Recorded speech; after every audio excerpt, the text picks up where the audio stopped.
Pemirsa apa kabar? Saya Lili Suryati akan membawakan Warta Berita tanggal 18 Oktober. Jumlah PMI di Taiwan lebih dari 740.000 orang, namun kehilangan kontrak mencapai 84.000 orang. Yuan Legislatif mengadakan laporan khusus pertemuan antar kementerian. Beberapa legislator mempertanyakan kendala bahasa, tingginya biaya agensi yang menyebabkan banyak PMI yang kabur. Di antaranya juga menunjukkan jumlah PMI yang kabur bertambah 2 kali lipat dibandingkan beberapa tahun yang lalu. Halo, 你是台湾人吗？ Wanita berbaju hitam berdiri di luar stasiun MRT dengan tangan terlipat di dada. Saat polisi kota New Taipei mendekat untuk menyelidiki, ternyata ia adalah PMI kaburan. Kini jumlah PMA yang kehilangan kontak di Taiwan telah melampaui 80.000 orang, setidaknya 2 kali lipat dibandingkan beberapa tahun lalu. 的确，我们的人力是相对的是比较不够了哈，规划来竞争人力当中。 Kementerian Dalam Negeri juga menggunakan program khusus untuk mendorong PMA kaburan untuk menyerahkan diri. Namun legislator sanksi bahwa hasilnya terbatas dan yang ditangkap malah semakin banyak. Ditjen Imigrasi mengakui hal tersebut. Kekurangan tenaga mempersulit upaya pelacakan. Namun juga ada legislator yang merasa kaburnya PMA berkaitan dengan agensi.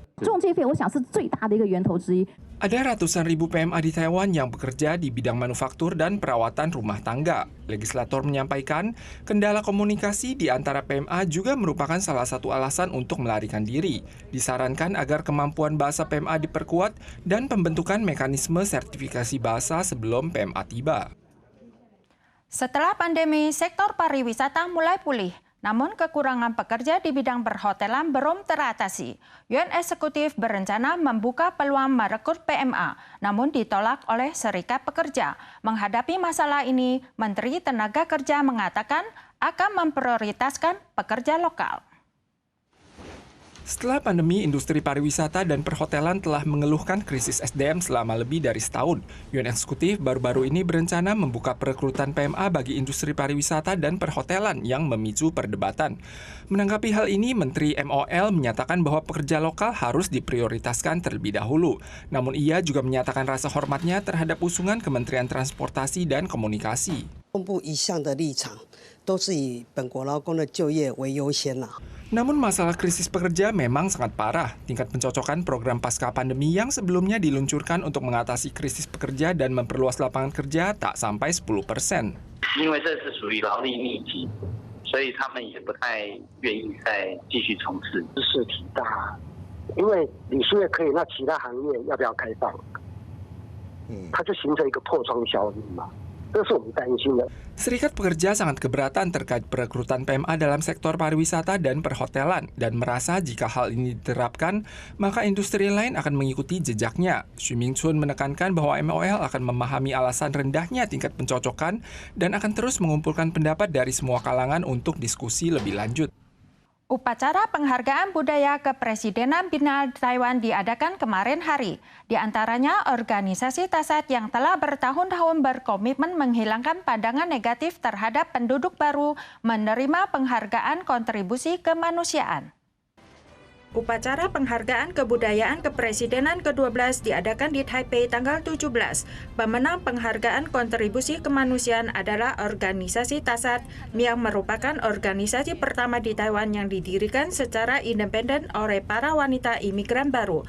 Resmi didirikan tahun 2003 dan berkomitmen meningkatkan pemahaman masyarakat terhadap imigran baru. 我希望未来的20年、30年，甚至到永远，歧视可以消失在这一块土地上。 Organisasi TASAT menghabiskan waktu untuk berkomunikasi dan demonstrasi agar para imigran baru yang menikah dengan orang Taiwan bisa mendapatkan perhatian dan perlindungan.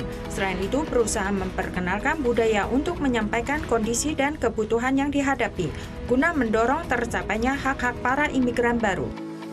Dampak negatif dari konflik Israel-Palestina yang berkelangsungan terus melambat. Akhir-akhir ini, konflik fasial yang memicu aksi balas dendam terus meningkat di Eropa.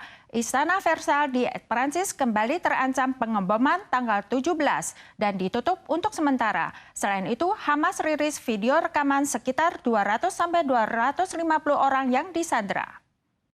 Militan Hamas merilis video untuk pertama kalinya tanggal 16. Wanita dalam video tersebut dipastikan adalah Mia Shem yang memiliki kewarganegaraan ganda Prancis dan Israel. Ia disandera di sebuah pesta dan berharap untuk kembali ke keluarganya secepat mungkin. Pemerintah Israel mengklaim sekitar 199 orang ditawan di Gaza, sementara Hamas mengklaim setidaknya ada 200 hingga 250 orang. Konflik Israel-Palestina lambat laun menimbulkan dampak negatif di seluruh dunia, terutama di Eropa. Istana Versailles di Prancis mendapat ancaman bom dan ditutup sementara untuk kedua kalinya dalam 4 hari tanggal 17. Tanggal 13, sebuah sekolah di Prancis Utara diserang oleh seorang pria Chechnya bersenjatakan pisau. Ia mengaku sebagai pejuang ISIS dan berteriak Allahu Akbar, menyebabkan 1 korban tewas dan 3 cedera. Keesokan harinya, Museum Louvre, Istana Versailles, dan Stasiun Gare de Lyon menerima ancaman bom sehingga Prancis segera menaikkan tingkat kewaspadaan anti-terorisme. Konflik Israel-Palestina di Timur Tengah terus meningkat dan aksi kekerasan anti-Zionis telah menyebar di Prancis. Sejauh ini 183 orang telah ditangkap. Selain itu, tanggal 16, 2 orang penggemar sepak bola yang mengenakan seragam Swedia ditembak dan dibunuh di Brussel, Belgia oleh seorang pria Tunisia yang tinggal secara ilegal. Sambil berteriak Allahu Akbar, ia juga mengaku sebagai pejuang ISIS dan ingin membalas dendam umat Israel. Pria tersebut akhirnya ditembak mati oleh polisi tanggal 17. Sebuah rumah sakit di Jalur Gaza digempur lewat serangan udara tanggal 17, menewaskan sekitar 500 orang Palestina. Pihak Israel dan Palestina saling menuduh dan meminta pertanggungjawaban. Kasus ini memicu amarah negara Arab.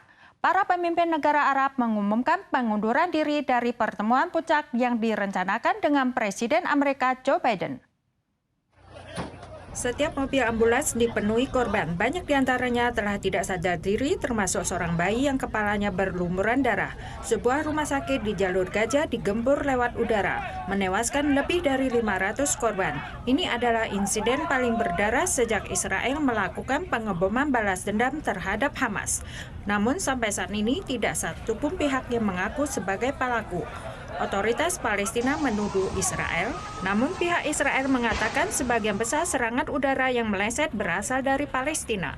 Kelompok Jihad Islam membalas dengan mengatakan Israel menutup-nutupi fakta, karena insiden ini memakan banyak korban jiwa telah memicu kecaman dari negara Arab.